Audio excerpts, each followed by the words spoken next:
Assalamu alaikum. Kamfanin Toyota fa sun yi shiri na gaske inda za su zama da karfinsu a shekaru masu zuwa saboda sabuwar kira da suka yi, wato a line ɗinsu na Century. Ga wanda bai san line ɗinsu na Century ba, layi ne wanda yake gaba da Lexus. Ma'ana Lexus sama yake da Toyota gurin luxury, wato mota ta alfarma, shi kuma Century shine karshe ba sama da shi a kira da Toyota suke yi, inda kira ce ta alfarma.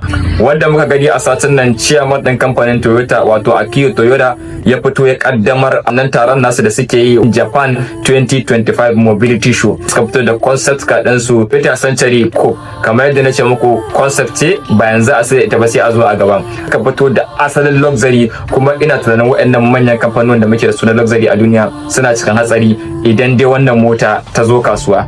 Tun da kakan Bentley, Rolls Royce da sauran luxury motoci da muke da su a duniya sun samu abokiyar kishiya. Don haka wannan mota ta fito kuma ta daidai, ma'ana ta ji kayan kawa, ta amsa sunanta a matsayin mota ta matsayi.